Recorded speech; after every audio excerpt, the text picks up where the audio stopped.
सुदामा चरित्र। सबसे पहले तो मैं आपको ये बता दूं कि सुदामा जी दरिद्र नहीं थे। जैसा हम देखते हैं टीवी में या कई कथाओं में उनके फटे हाल दिखाते हैं, पूरे भागवत जी में जितने विशेषण सुदामा जी के लिए दिए हैं सुखदेव जी ने और व्यास जी ने, उतने विशेषण किसी के लिए नहीं दिए हैं। विशेषण समझते हैं ना, विशेषता बताना। जैसे आप बहुत सुंदर है, तो ये सुंदर कहना ये क्या है? ये विशेषता बता रहे हैं आपकी। अब वर्णन करते हैं इस कथा का। बोलते हैं, कृष्णस्यासीत सखा कश्चित ब्राह्मणो ब्रह्मवित्तमः विरक्त इंद्रियार्थेषु प्रशांतात्मा जितेंद्रियः। परम प्रिय अभिन्न हृदय मित्र श्री सुदामा जी महाराज, जो द्वारकाधीश कृष्ण के परम मित्र हैं। कृष्णस्य सखा, सुदामा की इतनी विशेषता विशेषण गिना दिए कि उनका नाम लेना ही भूल गए कि नाम क्या है भैया। ना इस भागवत में उनका ना नाम बताया, ना धाम बताया, ना काम बताया, कुछ नहीं बताया, सिर्फ उनकी विशेषता ही बतलाई। बोले कैसे हैं? बोले ब्राह्मणो ब्रह्मवित्तम, ब्रह्मवेत्ता ब्राह्मण है, ब्रह्मविद वरिष्ठ है। और ब्रह्मविद नहीं, जैसे होता ना उच्च, उच्चतर और उच्चतम। उच्चतम से कुछ भी श्रेष्ठ नहीं होता है, होता ना उच्च, उच्चतर और उत्तम। इसी प्रकार से उन्होंने कहा है ब्रह्मविद और ब्रह्मवित्तम। तो यहां उनको जो संज्ञा दी है ना, ब्रह्मवित्तम की संख्या दी है। ब्राह्मणो ब्रह्मवित्तमः, मतलब ब्रह्मविद नहीं, ब्रह्मवित्तर नहीं, ब्रह्मवित्तम, मतलब इससे ऊपर कोई है ही नहीं। परम श्रेष्ठ परम ज्ञानी ब्रह्म ज्ञानी सुदामा जी। फिर भी उनका मन नहीं भरा, तो उन्होंने क्या बोला? बोले इंद्रियों के विषय में एकदम विरक्त। फिर भी उनका मन नहीं भरा, तो क्या बोले? प्रशांत आत्मा, सदैव प्रसन्न आत्मा रहते हैं जो। फिर भी मन नहीं भरा, तो बोले जितेंद्रिय, सारी इंद्रियों को जिन्होंने जीत लिया। ऐसे भगवान कृष्ण के एक सखा थे सुदामा। और जैसे ही सुदामा जी की पत्नी का वर्णन करा व्यास जी ने, तो उसमें करा कि वो परम पतिव्रता थी, लेकिन दरिद्रा थी। क्यों भाई? अरे यदि डॉक्टर यदि पति है तो पत्नी बिना पढ़े डॉक्टर नहीं बन जाती है। तो इनके पति दरिद्र होंगे तभी तो ये दरिद्रा हुई। बोले नहीं। बोले दरिद्र कौन है? साही भवती दरिद्रो यस्य तृष्णा विशाला, जिसकी तृष्णाएं बहुत हैं, आशाएं बहुत हैं, जो कहता है मैं ये भी कर लूं, ये भी कर लूं, 2 गुना 5 गुना 10 गुना, इसका कोई अंत नहीं है। आपको भगवान 1000 गुना भी देगा, तब भी यदि मन में तृष्णा है आपके, तो आप दरिद्र ही रहेंगे। प्रभु जी ने जो दे दिया है हमारे भाग्य के हिसाब से, मेरे लायक जो था वो प्रभु ने पर्याप्त दे दिया है। यह भावना यदि आपकी है तो आप धनवान हैं। सा ही भवती दरिद्रो यस्य तृष्णा विशाला मनसी न परितुष्टे, को अर्थवान को दरिद्र है। सुदामा जी तो सदैव संतुष्ट रहते हैं, लेकिन सुशीला बेचारी को घर की चिंता लगी रहती है, क्योंकि मां है, चिंतित रहती है। 4-4 दिन हो गए हैं, अपने बच्चे को अन्न नहीं मिला। अरे ठंड का समय आ गया, ओढ़ने के लिए वस्त्र नहीं है। बच्चे बोलते हैं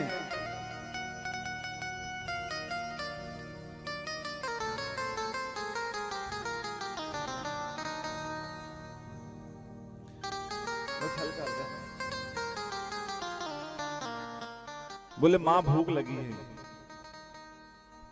तो अब मां क्या कहे? बोले बेटा आज एकादशी है और एकादशी के दिन अन्न नहीं खाना चाहिए।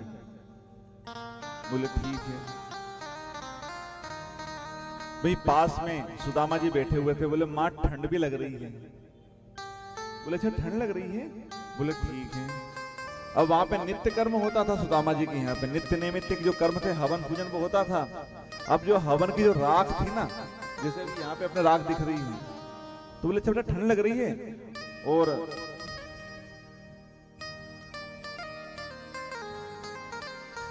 सुशीला वो राख अपने बच्चों के तन पे मल देती थी। बोले बेटा इससे ठंड थोड़ी कम लगेगी, क्योंकि देखो बाबा बैरागी और ठंड में बैठे रहते ना, तो वो राख लगा के बैठते हैं, तो ये राख है ना ठंड की कुछ अलग है, तो तुम्हें ठंड नहीं लगेगी। इतने गरीब। अब जब एक दिन कोई संत सुशीला से यहां पर भिक्षा मांगने आया, बोले प्रभु अरे 4 दिन से तो हमने ही कुछ नहीं खाया, एक अन्न का दाना। अरे बोले अरे द्वारकाधीश का जो मित्र सुदामा, उसकी पत्नी होकर तुम्हें 4-4 दिन हो गए। अरे राजा का जो मित्र रहता है उसको कोई कमी है क्या?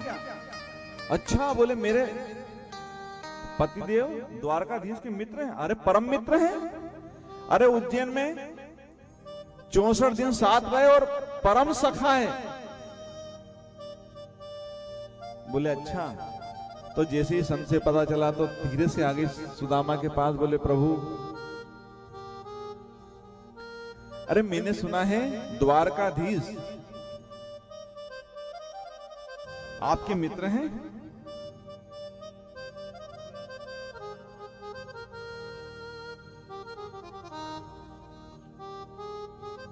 जैसे ही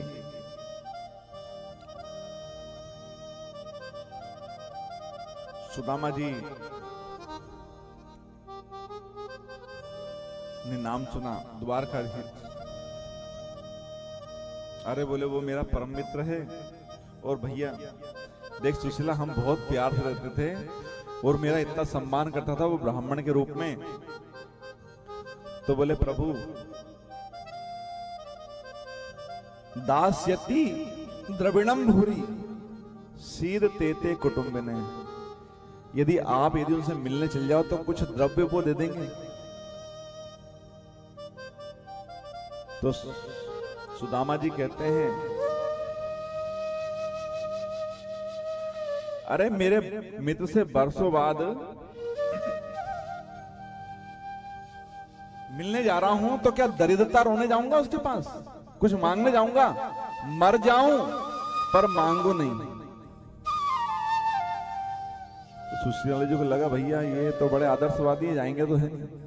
बोले अच्छा प्रभु आपके जो मित्र हैं, जब आप उनके साथ 64 दिन रहे तो आपने क्या क्या लीला करी, क्या क्या हुआ? अरे बोले बहुत बहुत आनंद में रहते थे हम दोनों, परम सखा है। बोले मेरा जो कान्हा है ना वो मुझसे कहता था कि पंडित जी तुम शास्त्र के द्वारा इस समाज को संभालना।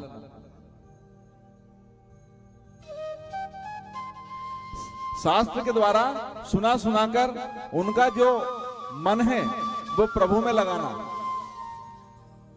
तुम शास्त्र से लोगों को ठीक करना, और जो शास्त्र से ठीक नहीं होंगे ना उनको मैं शस्त्र के द्वारा ठीक करूंगा। सुशीला बहुत चातुर्य की मूर्ति थी, उसने ये बात पकड़ ली। बोले प्रभु आप द्वारकापुरी जाओ। भाई 2 व्यक्ति ने लेखा जोखा रखा कि भाई मैं शास्त्र के द्वारा ठीक करूंगा, तुम शस्त्र के द्वारा करना। तो वहां पहुंच के आपस में दोनों मित्र सखा मित्र अपने ये सलाह मशवरा करो, भैया तुमने कहां तक शास्त्र से ठीक करा और तुमने कहां तक शस्त्र से ठीक करा, कोई लेखा जोखा तो रखो। अब सुदामा जी को ये बात जम गई। बोले सही कहा तूने भामिनी। बोले पर मैं जाऊं कैसे? अरे मित्र के यहां पर, अपने समधी के यहां पर, अपने गुरु के यहां पर। और समधी का मतलब ये नहीं है कि लड़की वाला जाएगा तो लड़के वाले के लिए लेके जाएगा, लड़के वाला भी अपने यहां पे आ रहा है तो लेके आए अपने बच्चे के ससुराल में। सिर्फ लेना लेना नहीं, देना भी। तो बोले इनके यहाँ कभी खाली हाथ नहीं जाना चाहिए, और यहाँ तो बच्चे ही अपने भूखे मर रहे हैं, कहां से मैं क्या लेके जाऊं। बोले आप इसकी चिंता मत करो, आई विल मैनेज, मैं सब संभाल लूंगी। बोले ठीक है। अब वो दौड़ी दौड़ी ब्राह्मणी सुशीला 4 घर से चावल लेके आई। 4 घर से चावल क्यों लेके आई, एक घर से ले लेती? तो उसके पीछे संत कहते हैं 2 कारण हैं। एक तो यह कि भाई बनिया उधारी उतनी देता है जितनी उनकी बखत होती है। आप सोचोगे कोई गरीब हो उसको लाख रुपए का किराना दे दे तो नहीं देगा, उनको मालूम है 100 रुपए 200 रुपए 500 रुपए का। एक तो कारण था कि भैया एक एक मुट्ठी चावल ये लौटा देगी वही बहुत है, एक कारण ये। और दूसरा कारण बड़ा प्रेममय है। उसने कहा कि भगवान को भोग लगाओ तो सभी सम्मिलित होकर सबके घरों से थोड़ा थोड़ा लेकर लगाओ तो सभी का कल्याण हो जाए। तो उन द्वारकाधीश को मैं भोग भेज रही हूं, तो मेरे जो सुख दुख में जो मेरे पड़ोसी हैं वो मेरे काम आते हैं। तो यदि मैं धर्म का कार्य कर रही हूं तो उनका भी अंश उसमें लग जाएगा। अब 4 मुट्ठी चावल 4 जगह से इकट्ठे करके इतना सुन के जब ब्रह्माणी गई पड़ोसी पास और पाव शेर चाउर लिए आई सहित हुला। याचित्वा चतुरो मुष्ठिन विप्रान पृथक तंडुलान चेल खंडेन तान बदवा भत्रे प्रादादुपायन। अब 4 घर से चावल लाकर कोई एक वस्त्र भी नहीं ढंग का कि जिसमें बांध सके, तो पंडित जी के धोती रखी थी जिसमें कई जगह से छेद थे, तो उन्होंने उसी को 4 दुहेरी करा और उसी में थोड़े से चावल 4 मुट्ठी चावल उसमें बांध दिए और बांध के दे दिया। बोले महाराज जी लीजिए। सुशीला कहने लगी, क्योंकि वो जो द्वारकाधीश है ना बड़े अनाथों के नाथ है, वो मेरी भावना समझ जाएंगे, और कहती हैं पीतांबर ओढ़ प्रभु गल में बेजंती माल, पीतांबर ओढ़ प्रभु गल में बेजंती माल, शंख चक्र गदा और पद्म लिए हाथ है, शंख चक्र गदा और पद्म लिए हाथ है। द्वारिका के मेरे हरि हारिद हरेंगे पिय, द्वारिका के मेरे हरि हारिद हरेंगे पिय। द्वारिका के नाथ वो अनाथन के नाथ, द्वारिका का नाथ वो अनाथन के नाथ, द्वारिका के नाथ वो अनाथन के नाथ है। पर प्रभु एक संदेश उनको ये और दे देना, जब आप ये चावल दो ना तो मेरा एक संदेश, 1 मास 2 पाख में, 1 माह में और 2 पाख, 1 माह में 2 पक्ष होते ना, कृष्ण पक्ष और शुक्ल पक्ष। 1 मास 2 पाख में 2 एकादशी हो, सो प्रभु दीन दयाल ने नित प्रतिदीनी मोय।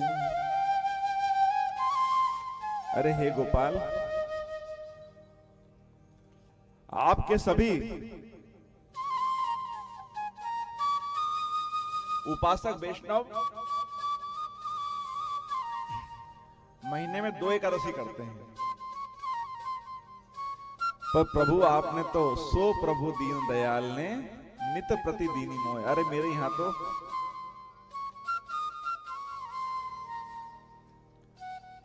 12 मास एकादशी। तो बोले ठीक ठीक मैं सुना दूंगा संदेश तेरा।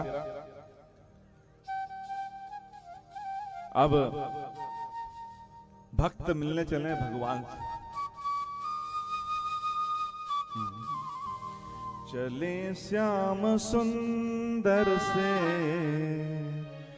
मिलने सुदामा, चले श्याम सुंदर से मिलने सुदामा, चले श्याम सुंदर से मिलने सुदामा। गाते चले गाते चले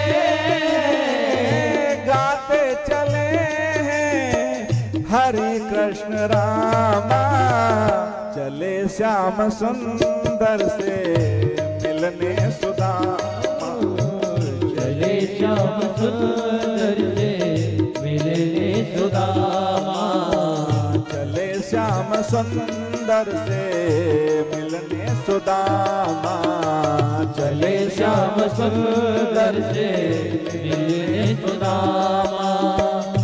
गाते चले गाते चले हरे राम राम, चले श्याम सुंदर से मिलने सुदामा, चले श्याम सुंदर से मिलने सुदामा। देखिए प्रभु का तो संकल्प है, जो तू पद आए एक, मैं पद आऊं 60। अरे तू एक पद मेरे लिए बड़ा तो सही, मैं 60 पद तेरे लिए दौड़ कर आऊंगा। सुदामा जी महाराज चले हैं और रास्ता लंबा था, थक गए। एक वृक्ष के नीचे वो बैठे तो नींद लग गई, तो भगवान ने बोला ये मर जाएगा पर मांगेगा नहीं, ये भी नहीं कहेगा कि भगवान मेरा रास्ता सरल कर दो। तो भगवान करुणा के अवतार है, उन्होंने क्या करा, माया से उनको उठाकर द्वारकापुरी में लाके सुला दिया एक वृक्ष के नीचे। अब जैसे ही सुदामा जी की नींद खुली, हड़बड़ा कर उठा, भैया बहुत देर हो गई होगी, बहुत लंबा रास्ता, देखे तो यहां से वहां तक अटारिया ही अटारिया, भवन ही भवन। एक राहगीर वहां से निकला, जैसे ही निकला तो उन्होंने उस राहगीर से पूछा, बोले भैया अरे ये कन्हैया कहाँ रहे वे? बोले ये जो द्वारकापुरी है ना, वो यहां से कितने दूर है? बोले बाबा आप किसी भ्रम में पड़ गए हैं, अरे आप तो द्वारकापुरी में ही बैठे हैं। अच्छा भैया यहाँ पे वो कन्हैया है, वो कहाँ मिलेगो? बोले कन्हैया बाबा पूरा पता ठिकाना बताओ, कौन सा मकान नंबर है, गली नंबर है, मोहल्ला नंबर है, कहाँ है? बोले भैया वो तो नहीं पता है, पर हम बाहे बचपन में कृष्ण चंद्र कहते थे और प्यार से कनवा कनवा और कहना कहते थे। और जैसे ही सुना पथिक ने, अरे बाबा आप जानते हो आप किसका नाम ले रहे हो, उनका नाम ऐसे नहीं लेते हैं, अरे वो तो इस द्वारकापुरी के द्वारकाधीश हैं, यहाँ के महाराजा हैं, उनका नाम में कितने विशेषण लगते हैं पता आपको? बोलते हैं अनंत श्री समलंकृत छत्रपति राजमूर्ति धर्म चक्रवर्ती सर्वेश्वर ईश्वर सर्वतंत्र स्वतंत्र गो पिप्र प्रतिपालक विश्वबंध श्री श्री श्री महाराजाधिराज द्वारकाधीश श्री कृष्ण चंद्र सरकार। हे भगवान इतना बड़ो नाम रख लो कान्हा ने, हमारा तो बचपन को नाम बड़ो प्यार, तो कान्हा जराक में निकल जाता, तो इतना बड़ो नाम रख। बोले भैया भाई यहाँ के महाराज हैं। बोले भैया बड़ी दया हो जाएगी, वो कहाँ रहते हैं बता दो। अरे बोले बाबा ये यहाँ से यहाँ जो तुमको जितने महल दिख रहे हैं ना, सब ये उन्हीं के महल है, 16,108। अब जैसे ही भगवान गए हैं, सुदामा जी जैसे ही महल के पास में पहुंचे हैं, कवि की रचना है कि द्वारपाल ने उनको रोका। भागवत में स्पष्ट लिखा है कि वो 7 देवड़ी पार करके सीधे महल में चले गए थे। क्यों? क्योंकि द्वारपाल, अरे भगवान जो इतने ब्राह्मण भक्त हैं, उनके लिए, ब्राह्मणों के लिए द्वार सदैव खुले थे, 24/7 24 घंटे खुले थे, तो वो कैसे रोक सकते हैं ब्राह्मणों को?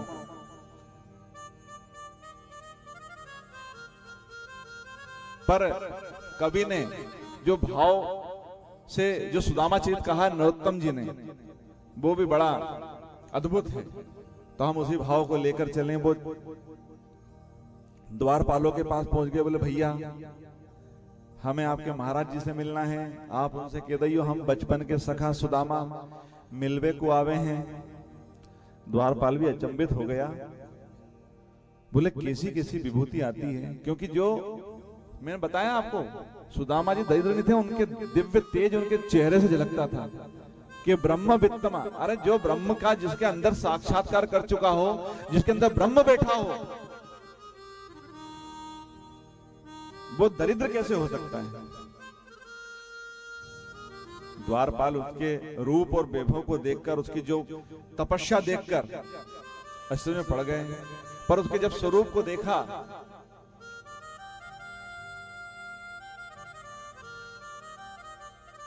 अब द्वारपाल भीतर गया, भगवान को प्रणाम करा,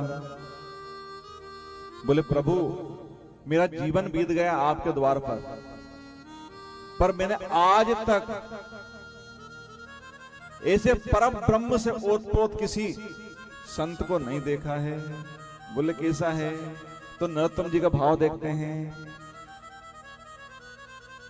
शीस पगाना जगा तन पे, द्वारपाल बता रहा है कि कैसे हैं। शीस पगाना झगा तन पे, सिर पर पगड़ी नहीं है, शरीर पर कुर्ता झगला वो भी नहीं है। ओ प्रभु जाने को आहे बसी के ही ग्रामा, ना जाने कौन से ग्राम से आए हैं पता नहीं है। धोती फटी सी लटी दुपट्टी, जो एक धोती है ना उसी को उन्होंने ओढ़ के रखा है और कई जगह से वो थोड़ी थोड़ी सी फटी हुई है। और पाय उपा नहीं की नहीं सामा, और पैर में कुछ भी जूते चप्पल नहीं है। और द्वार खड़ियो दुज दुर्बल एक, बिल्कुल दुर्बल पर द्विज, पर ब्रह्म से परिपूर्ण ब्रह्म वित्तमा ब्राह्मण। रहियो चकिसो वसुधा अभिरामा, इस द्वारका पुरी की सुंदरता देखकर चकित है। और पूछत दीन दयाल को नाम धाम, बोल रहा है, बोले भैया यही कृष्ण का धाम है क्या। और बतावत आपनो नाम सुदामा। नरोत्तम जी के उसमें पूरा पद को सुने। शीस पगा न झगा तन पे, प्रभु जाने को आही बसे के ही ग्रामा। और धोती पटी सी लटी दुपटी अरु, पायो पा नहीं की नहीं सामा।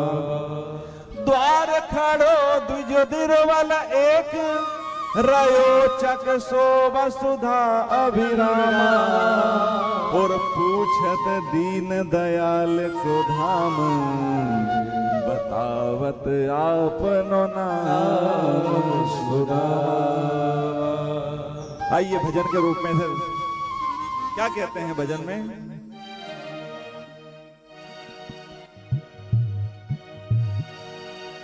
मैं हूं उनका यार पुराना,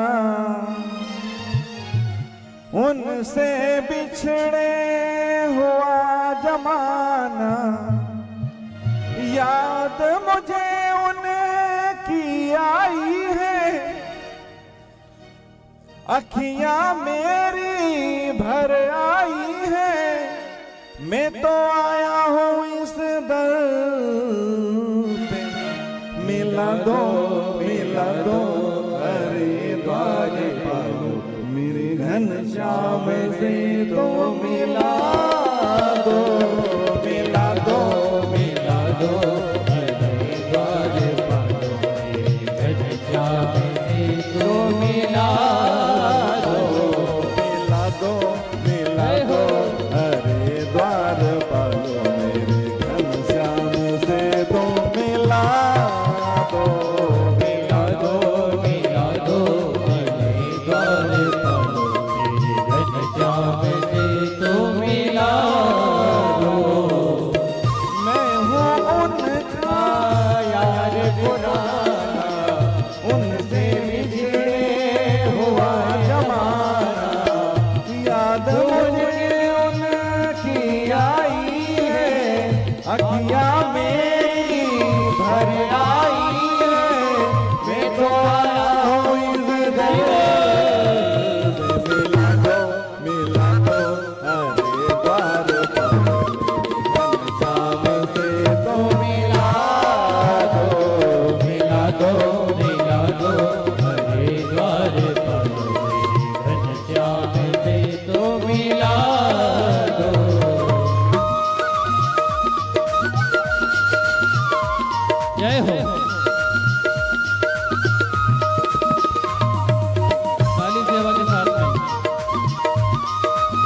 नाम मेरा बता दो, हाल सारा सुना दो।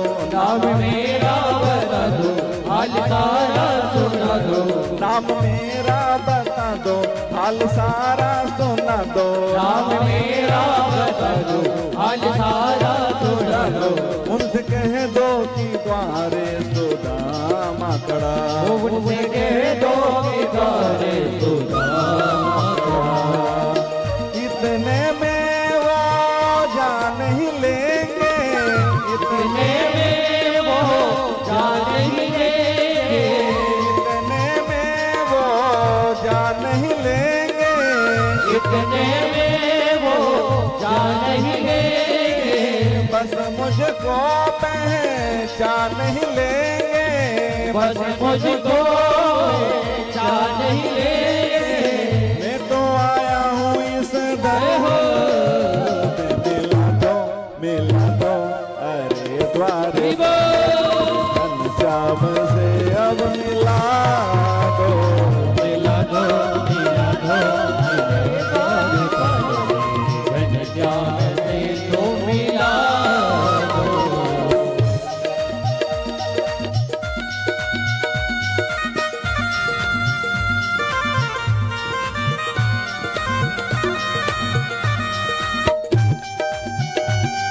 जय हो।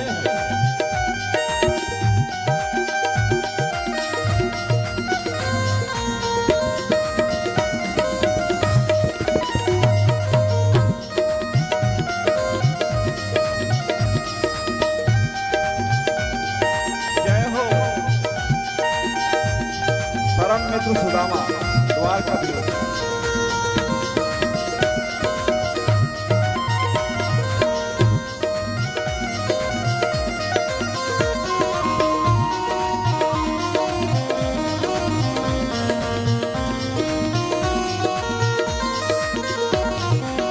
तो द्वारपाल ने गए और कहने लगे, जाके प्रभु को बताया, हाल सारा सुनाया। जाके प्रभु को बताया, हाल सारा सुनाया। जाके प्रभु को बताया, हाल सारा सुनाया। जाके प्रभु को बताया, हाल सारा सुनाया। प्रभु द्वारे पे मिलने सुदामा खड़ा। प्रभु द्वारे पे मिलने सुदामा खड़ा। है वो सूरत से बोला, मुझसे हक से वो बोला। है वो सूरत से बोला, मुझसे हक से वो बोला। वो बताता है नाता पुराना बड़ा। वो बताता है नाता पुराना बड़ा। इतनी सुनकर प्रभु उठ भागे। इतनी सुंदर प्रभु उठ भागे। नंगे पैर से दौड़न लागे। नंगे पैर से दौड़ने लगे। मेरा आया है आज यार, मिला दो अरे द्वार पालो, घनश्याम से तुम मिला दो। मिला दो, मिला दो, हरे द्वार पालो, मेरे घनश्याम से तो मिला दो।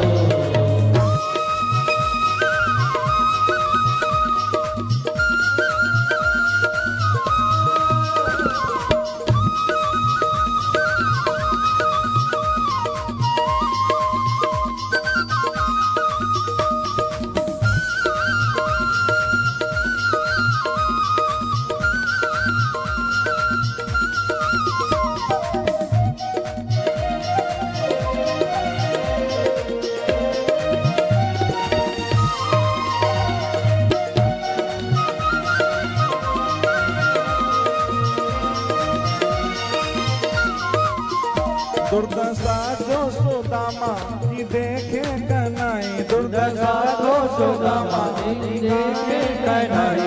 तो आंखों से आंसू बरसने लगे।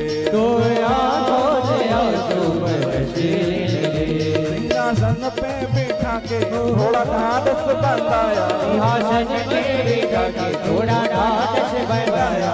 और हाथों से चरणन को धोने लगे। और हाथों से चरणन को धोने लगे।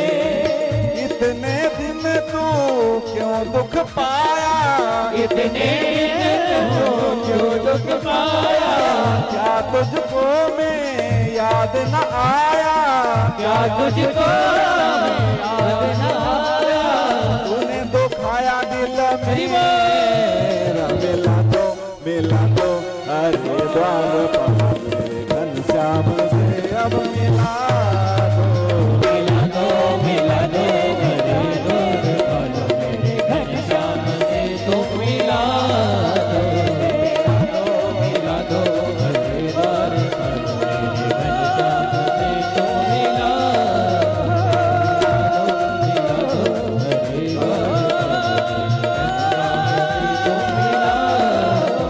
मिला दो हरे द्वार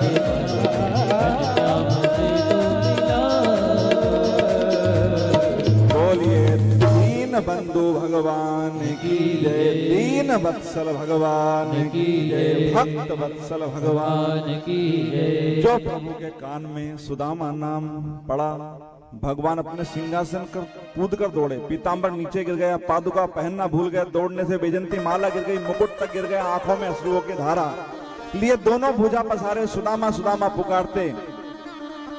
सारी सभा सावधान हो गई कि आखिर ये कौन सी विभूति आ गई। अरे जिन ब्रह्मादिक देवता भी जो आकर यहाँ पर साष्टांग दंडवत करते हैं, देवादिदेव महादेव जहां आकर साष्टांग दंडवत करते हैं, वो प्रभु 7 ड्योढ़ी पार करके और सुदामा के पास पहुंच गए। इधर सुदामा जी के मन में संकल्प विकल्प है कि क्या बता भैया, पहचाने नहीं पहचाने क्या है, इतना बड़ा आदमी बन गया है।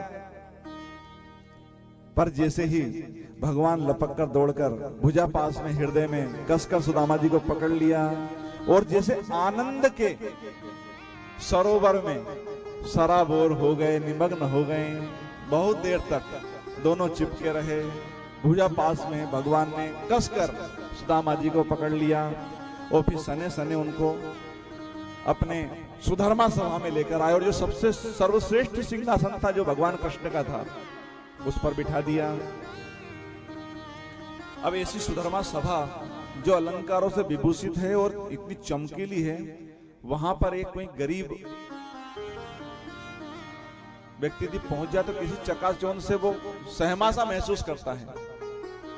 ऐसे ही सुदामा जी सहमे बैठे हुए उस सिंहासन पर।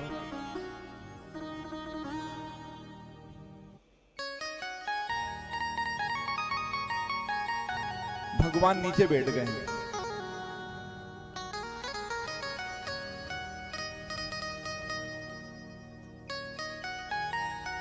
चरणों के पास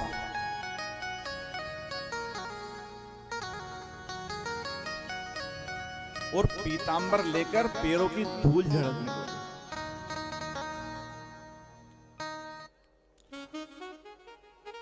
बोले रुक्मणी जल ले आओ, हम इस ब्राह्मण देवता का चरणों का पूजन करेंगे और चरणों तक लेंगे। दौड़ी दौड़ी रुक्मणी जी गई, जल लेने आई। जब तक वो जल लेके आती उससे पहले ही क्या हुआ, भगवान ने जैसे ही पाद तल पे हाथ लगाया तो सुदामा जी उछल गए। कष्ट हुआ उनको देखा तो अनेक कंटक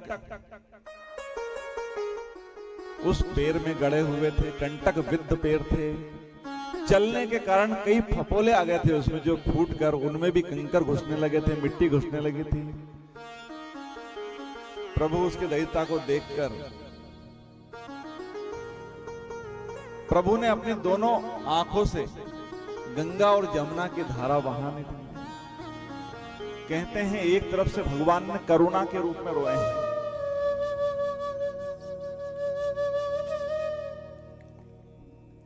और एक तरफ प्रसन्नता रूपी आंसू बहाए हैं। करुणा किस लिए कि मेरा मित्र कितना गरीब है, ये करुणा के द्वारा, प्रसन्नता के द्वारा कि अरे ऐसा ब्रह्म वित्तम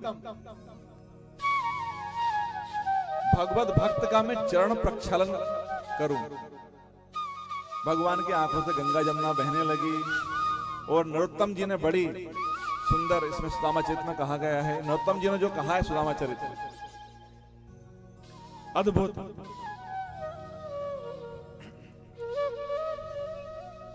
ऐसे बेहाल बेबाइन सो पग, कंटक जाल लगे पुनि जोए, हाय महा दुख पायो सखा तुम,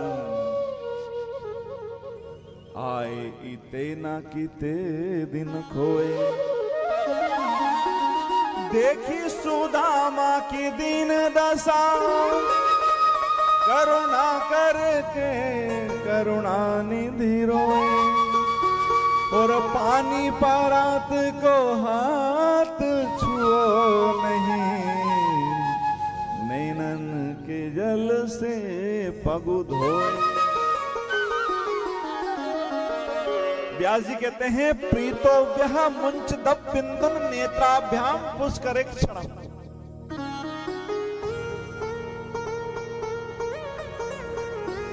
रुक्मणी जी जल लेकर खड़ी हुई हैं और ये रस देखकर हक्का बक्का रह गई और कहने लगी किम अनेन कृतम पुण्यम अवधूतेन भिक्षुणा, श्रियाहीनेन लोकिस्मिन् गर्हितेन धमेन च। अरे इस अवधूत ने कौन सा पुण्य किया था?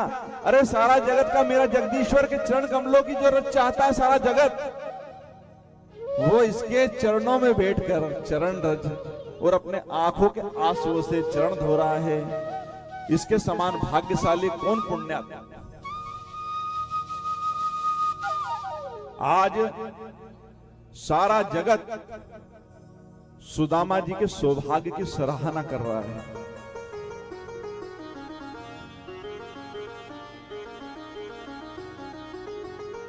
सुदामा जी बड़ी दिव्य विभूति थी।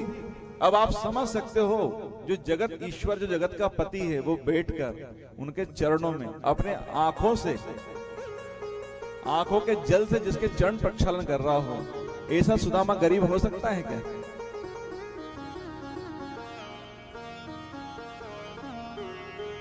संकोची स्वभाव देखकर कान्हा ने रुक्मणी से कहा कि ये जल आया है ना चरणों तक, सब पहले पान करो, पियो, और फिर अपने सारे महल में 16,108 में इसका सिंचन करो। इतने में भगवान अपने मित्र को सहमा देखकर बोले ये अपने मन की बात नहीं कर पाएगा सबके सामने, तो इसको लेकर भगवान चले अंदर। वहां बढ़िया उनको दिव्य स्नान करवाया, घिस घिस कर उपटन से खूब स्नान करवाया।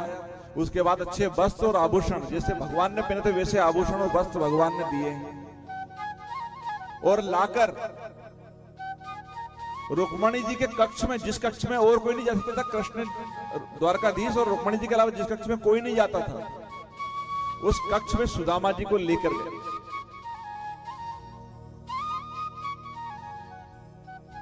वो पलंग कैसा था? बोले दूध के झाग के समान श्वेत, ऐसा लग रहा था जैसे साक्षात क्षीर सागर में सुदामा जी लेटे हुए हैं। प्रभु उनके चरण दबाने लगे तो लक्ष्मी जी को लगा, रुक्मणी जी को, अरे जब मेरे प्रभु इसके चरण दबा रहे हैं तब मैं भी इस पुण्य में भागी क्यों ना हो जाऊं। और लक्ष्मी जी गई अंदर और पंखा लेकर आ गई।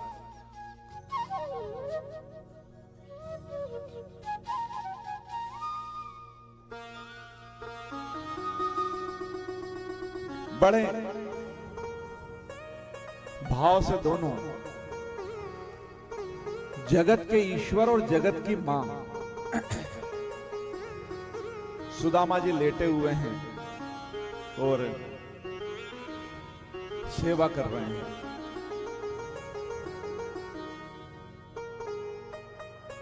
देवी पर ये चरत साक्षात चामर व्यजनेन वे। देखो तो इस अवधूत के ठाठ, अरे साक्षात लक्ष्मी जी से पंखा जल रही हो, साक्षात लक्ष्मीपति जिसके चरण दबा रहे हो, संसार में इससे बड़ा संपन्न और कौन होगा। लक्ष्मी नारायण दोनों ही सेवा में समर्पित हैं। तभी तो भगवान कहते हैं, भागवत में भगवान ने एकादश स्कंद में जो उद्धव को अपनी वाणी से जो भगवान ने स्वयं कहा है, क्या कहा है? निरपेक्षम मुनिम शांतम निर्वैरम समदर्शनम और अनुब्रजाम में हम नित्यम पूये ये त्यंग्र रेणु भी। अरे कोई निरपेक्ष बन के तो देखे, मुझे निष्काम प्रेम करे तो सही, मैं तो उसके पीछे पीछे चलूं। बोले प्रभु आप भगवान है तो आगे आगे चलो, पीछे क्यों? बोले नहीं मैं पीछे ही चलूंगा। क्यों? क्योंकि जब वो चलेगा और जब उसके चरणों से जो धूल उड़ेगी ना, उस धूल से मैं अभिषेक करूंगा मेरा।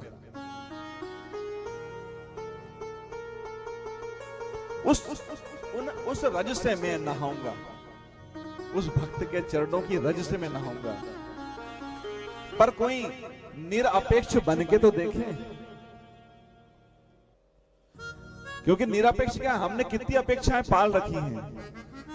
जो हमसे जुड़ा है हमारी उससे अपेक्षाएं हैं। भाई ये काम आएगा, ये काम आएगा, ये जब ऐसा हो जाएगा तो तब ये काम आएगा, ये माता है ये अब काम आएगा, ये बच्चा है ये बुढ़ापे में काम आएगा। सब अपेक्षाएं पाल के बैठे हैं। सारी अपेक्षाएं आप त्याग दो तो भगवान कहते हैं मैं तुम्हारे पीछे पीछे घूमूंगा। और देख लीजिए घूम रहे हैं सुदामा के पीछे। अब दोनों की चर्चा चली, क्योंकि क्या होता है जब बचपन के जब मित्र मिलते हैं तो फिर बचपन की बातें याद आती हैं। बोले हाँ भैया खाना बड़ा आनंद करो था भैया अपन ने, वह गुरुकुल में, अरे कैसे हम लकड़ी लेने गए थे और कैसे गुरु माँ ने चना और गुड़ दिए थे और कैसे हमने खाया, फिर हम भीग गए थे, फिर कैसे गुरु जी आए थे और फिर हमको ढूंढते ढूंढते और फिर बड़ा आशीर्वाद दिया, बड़ा स्नेह दिखाया उन्होंने। तो कान्हा जी बोलते हैं भैया पहले मुझे ये बताओ तुम्हारा ब्याह हुआ कि नहीं? सुदामा जी से पूछते हैं। तो सुदामा जी बोले लाला अरे तो पहले पूछना के लिए और कोई प्रश्न नहीं तो?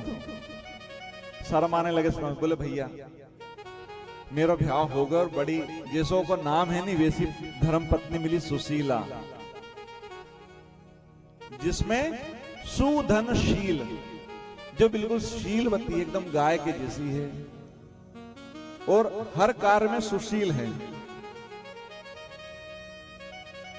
बोले भैया तू बता तेरो ब्याह भयो कि नहीं? बोले अच्छा एक विवाह कराओ, तुमने बुलाया नहीं मेरे को। बोले भैया तेरो पता ठिकाना नहीं था मोहे, इसलिए नहीं बुला पाऊं। बोले तेरो विवाह हुआ कि नहीं? समय का संकेत हो रहा है, बस 15-20 मिनट में। तो बोले मेरा ब्याह की बहुत चिंता हो रही है। बोले ठीक है तुम मेरे घर में ही हो, सब बता दूंगा अभी कितना ब्याह हुआ।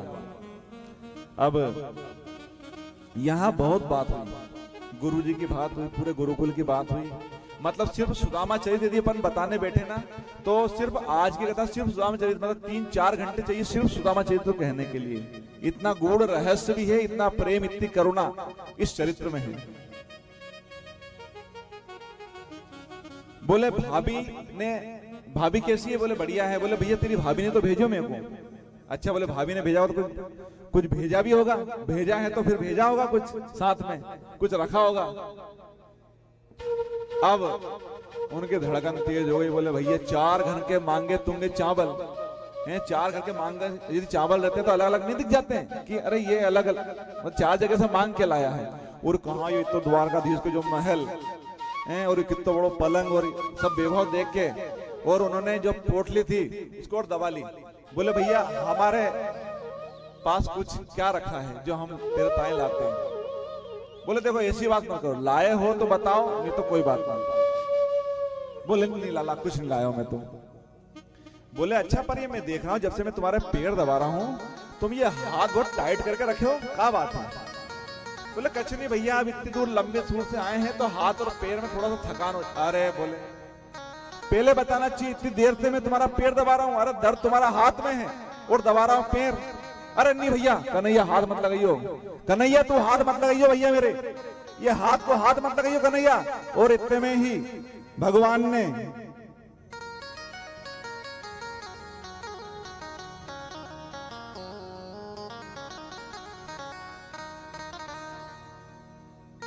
स्वयं जहार किम इदम इति पृथकु तंडुला। खूब दाएं बाएं करे सुदामा जी ने, पर भगवान ने जबरदस्ती हाथ बढ़ाया और उस तंदुल की पोटली को हाथ से बड़े झटके से बाहर निकाला और जैसे ही खोला और उससे एक मुट्ठी खाया। पहले जैसे ही एक मुट्ठी खाया तो सुदामा जी ने, द्वारकाधीश ने एक लोक का वैभव सुदामा के नाम कर दिया। अब जैसे ही भगवान दूसरी मुट्ठी खाने लगे, रुक्मणी जी ने हाथ पकड़ लिया, बोले प्रभु रुको। अरे दूसरी मुट्ठी देके क्या खुद सुदामा बनना है क्या? संतों ने इसके पीछे बहुत भाव दिए कि आखिर क्यों रोका रुक्मणी जी ने। बोले उसके पीछे 2-3 कारण हैं। बोले एक तो ये कि प्रभु अरे ये चावल कच्चे हैं, हम सिद्ध कर देंगे इनको और बना के भात के रूप में खाना, नहीं तो पेट खराब हो जाएगा। एक भाव। दूसरा भाव कि प्रभु जो प्रसाद होता है ना वो अकेले नहीं खाया जाता। अरे तुम्हारी 16,108 रानियां और फिर उनके 10-10 और 1-1 बच्चियां, 1,77,000 लोग हैं। अरे तो एक एक दाना मिल जाएगा सभी को, वही भाग्य है। तो प्रभु हमारे लिए भी कोई बचने दो। और तीसरा कि यदि इन्होंने एक कोल और खा लिया, एक और, तो फिर एक मुट्ठी चावल ने खा लिया तो सारा लोग दे देंगे तो सुदामा बन जाएंगे। फिर ये जो जनता है इनको लक्ष्मी कहां से मिलेगी? तो इस प्रकार से उन्होंने, अब द्वारकाधीश बोलते हैं कि भैया सुदामा यदि भाभी ने कुछ भेजा है तो इसके साथ भी कुछ भेजा होगा। बोले क्या? बोले कोई संदेश भेजा होगा। बोले हाँ भैया मोह तो विस्मत होगा। बोले क्या भेजा, क्या बोला? बोले यार उसने कहा है 1 मास 2 पाख में 2 एकादशी होए और सो प्रभु दीन दयाल ने नित प्रतिदीनी मोह। भगवान ने आंखें बंद कर ली और नेत्रों से आंसू आने लगे और मन ही मन में सुशीला को प्रत्युत्तर भिजवा दिया। क्या? होनी थी सो है गई, अब ना ऐसी होए और भाभी तेरे भवन में नित द्वादशी होए। हे भाभी अब तेरे घर में कभी भी एकादशी करने की जरूरत नहीं है, एक द्वादशी ही करना। सदैव पाना, अन्न के भंडार सदैव तुम्हारे घर में भरे रहेंगे। और जैसा द्वारकापुरी का वैभव था भगवान ने वैसा ही सुदामापुरी का वैभव कर दिया। तुझे देते नहीं देखा मगर झोली भरी देखी। रहीम जी थे तो बहुत दान करते थे वो। तो लोगों ने पूछा भैया अरे तुम दान तो करते हो लेकिन ये जो अपना मुख है ये नीचे क्यों कर लेते हो, बिना देखे दान क्यों करते हो? बोले भैया शर्म के मारे कर लेता हूं। बोले कैसे? बोले देनहार कोई और है और भेजत है दिन रे और लोग भरम हम पे करे आते दाता एक और भिखारी सारी दुनिया। बोले वो देने वाला भी देता है तो वो रखने के लिए नहीं देता है। अरे जैसे वो दाता है ना वैसे आप भी दाता बनिए। जब जब जो दान हो, जो भी पुण्य हो, जो भी किसी को आप व्यथित देखें, किसी गरीब को व्यथित देखें, किसी की पीड़ा हो, कोई ज्यादा गरीब हो, किसी की बच्ची हो, उसका विवाह के लिए उसके पास पैसे नहीं है तो इसी बच्चियों का विवाह करवा दो। तो बोले वो देने वाला भी दाता देने के लिए भेजता है कि दाता बन जाओ, पर फिर भी भिखारी, भगवान और दे दो।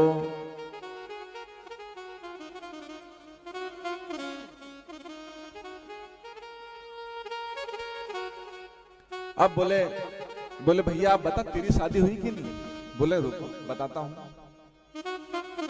बोले रुक्मणी पूरे महलों में सभी रानी पटाने को बोल दो कि दिव्य संत आए हैं, इनका आशीर्वाद लेने जाएं। बाबा को बिठा दिया, बोले आप आशीर्वाद दो। पहले सबसे पहले आई रुक्मणी जी, बोले सौभाग्यवती भव, पुत्रवती भव, पति प्रिया भव। इतने में धीरे सत्यभामा जी आ गई। कान्हा जी ने देखा भाई ये कौन है? बोले ये भी हमारी धर्म पत्नी है। तो बोले सौभाग्यवती, पुत्रवती, पति भव। इतने में जामवती आ गई। बोले कान्हा ये कौन है? बोले बाबा है ना, बार बार मत पूछो, ये जितनी भी आ रही है नहीं ये सारे धर्म पत्नी है मेरी। और बोले कान्हा भैया कितने विवाह कर लिया तूने? बोले आप यहां हो, गिन लेना कितने हुए। अब बाबा आशीर्वाद दे दे के गलो बैठने लगो। 5000 हुई तो बाबा अब आशीर्वाद में पहले सौभाग्यवती भवा, पुत्रवती भवा, पति प्रिय भवा। फिर देखा 1000 हुई तो फिर उन्होंने कहा पुत्रवती भवा, पति प्रिय भवा। फिर 1000 हुए, फिर उन्होंने कहा पति प्रिय भवा। फिर उन्होंने कहा गले में से आवाज निकले आशीर्वाद दे दे के। बोले भैया कान्हा तूने तो आज बहुत फंसवा दियो भैया। अरे मैं कब तक आशीर्वाद दूंगा, बता दे कितनी है? बोले कुछ नहीं बस 16,108। ओरे कन्हैया तूने तो मेरी गत कर दी। अरे इतन को आशीर्वाद देगा तो मेरे जो गलो ही नहीं बचेगो। बोले एक काम कर, ये तेरी अर्धांगिनी और तू इनको अर्धांग है, तू मुझे प्रणाम कर, मैं तुझे आशीर्वाद दूंगा तो इन सबको लग जाएगा।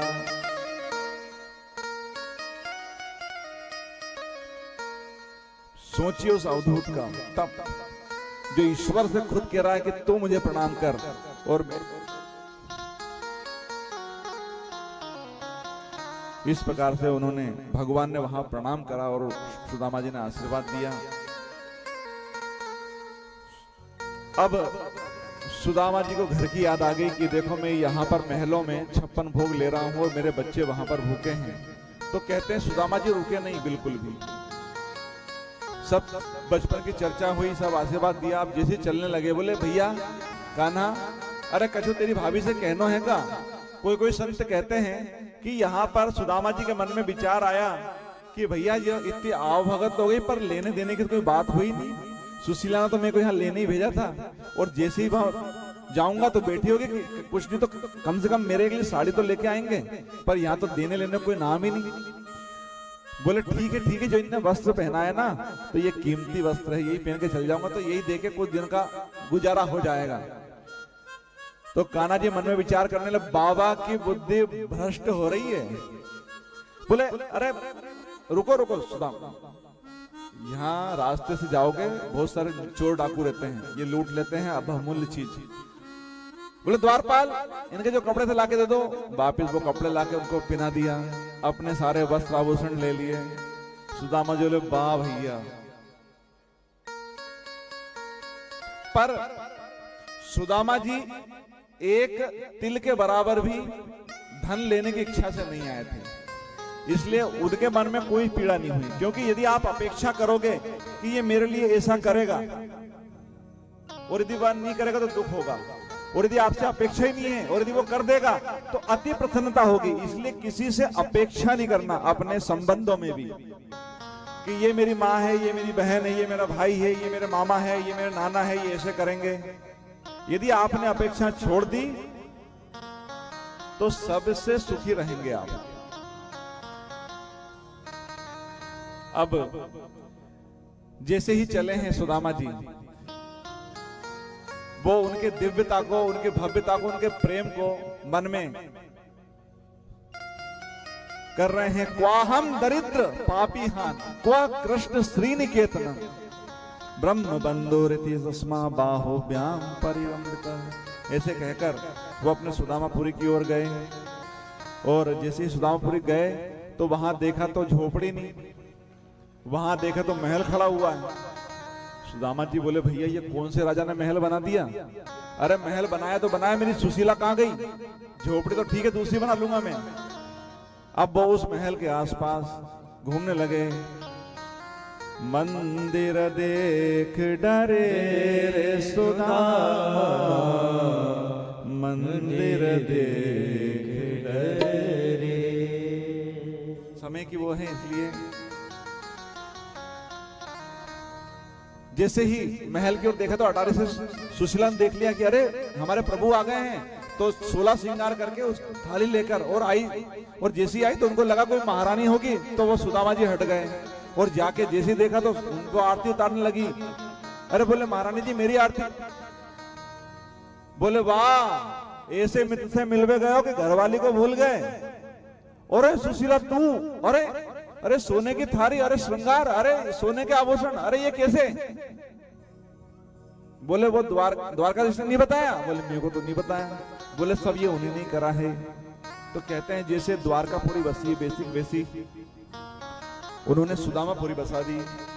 बोलिए भक्तवत्सल भगवान की जय। बोले